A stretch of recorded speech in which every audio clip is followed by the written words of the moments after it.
ಎಲ್ರಿಗೂ ನಮಸ್ತೆ ಆತ್ಮೀಯರೇ, ನಾನು ನಿಮ್ಮ ಸತೀಶ್ HR.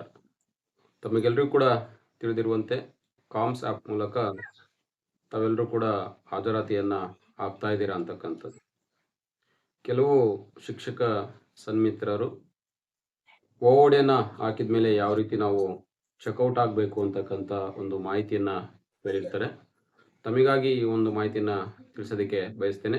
ಯಾರೆಲ್ಲ ಇದೇ ಮೊದಲ ಬಾರಿಗೆ ಸೃಷ್ಟಿ ಸಿಂಚನ ಯೂಟ್ಯೂಬ್ ಚಾನಲನ್ನು ವೀಕ್ಷಣೆಯನ್ನು ಮಾಡ್ತಾ ಇದ್ದೀರಾ, ಸಬ್ಸ್ಕ್ರೈಬ್ ಆಗಿ ಇದೇ ರೀತಿಯ ಸಾಕಷ್ಟು ವಿಡಿಯೋಗಳನ್ನು ವೀಕ್ಷಿಸಿ ಅಂತೇಳಿ ತಮ್ಮಲ್ಲಿ ಕೇಳ್ಕೊಳ್ತಾ, ಮೊದಲನೇದಾಗಿ OOD ಅಂತಕ್ಕಂಥ ಒಂದು ಆಪ್ಷನನ್ನು ತಮ್ಮ ಕಾಮ್ಸ್ ಆ್ಯಪಲ್ಲಿ ಕೊಡಲಾಗಿದೆ.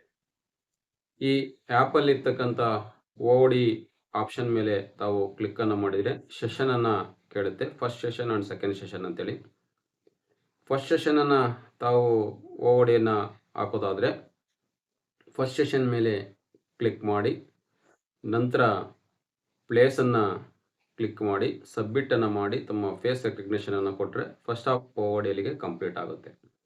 ಇನ್ನು ಸೆಕೆಂಡ್ ಹಾಫ್ OOD ಇರುತ್ತೆ. ಅಂದರೆ ಫಸ್ಟ್ ಹಾಫ್ ಅಷ್ಟೇ ತಗೊಂಡಿರ್ತೀರಾ, ಫುಲ್ ಡೇ ತಗೊಂಡಿಲ್ಲ. ಹಾಗಾಗಿ ತಾವು ಚೆಕ್ಔಟ್ ಆಗಬೇಕಾದ್ರೆ ತಮ್ಮ ಒಂದು ಏನು ಅಕ್ಷಾಂಶ ಮತ್ತು ರೇಖಾಂಶವನ್ನು ಗುರುತಿಸಿರ್ತಕ್ಕಂಥ ಶಾಲೆ ಇದೆ, ಆ ಶಾಲಾ ವ್ಯಾಪ್ತಿಯಲ್ಲಿ ತಾವು ಚೆಕ್ಔಟನ್ನು ಆಗಬೇಕಾಗುತ್ತೆ ಅಂತಕ್ಕಂಥದ್ದು. ಸೊ ಇದು ಫಸ್ಟ್ ಹಾಫ್ ಆಗ್ತಂಥ ಒಂದು ಅವರಿಗೆ ಅದು ಅನ್ವಯ ಆಗುತ್ತೆ.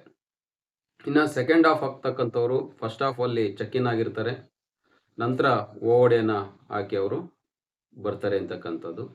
ಇನ್ನು ಓಲ್ಡ್ ಡೇ ಅವರು ಹಾಕಿದಂಥ ಸಂದರ್ಭದಲ್ಲಿ ಯಾವ ಪ್ಲೇಸಲ್ಲಿ OODಯನ್ನು ಹಾಕಿರ್ತಾರೆ ಅದೇ ಪ್ಲೇಸಲ್ಲಿ ಅವರು ಚೆಕ್ಔಟ್ ಆದರೆ ಆಯಿತು ಅಂತಕ್ಕಂಥ ಒಂದು ಮಾಹಿತಿಯನ್ನು ತಮ್ಮೊಟ್ಟಿಗೆ ಹಂಚ್ಕೊಳ್ತಾ, ಇದಾಗಿತ್ತು ಕಾಮ್ಸ್ ಆ್ಯಪಲ್ಲಿ OODನ ಮೂಲಕ ಬಳಸಿದಂಥವರು ಯಾವ ರೀತಿ ಚೆಕ್ಔಟನ್ನು ಆಗಬೇಕು ಅಂತಕ್ಕಂಥ ಒಂದು ಮಾಹಿತಿ. ವಿಡಿಯೋನ ವೀಕ್ಷಣೆಯನ್ನು ಮಾಡೋದಕ್ಕಾಗಿ ಧನ್ಯವಾದಗಳು. ನಮಸ್ತೆ.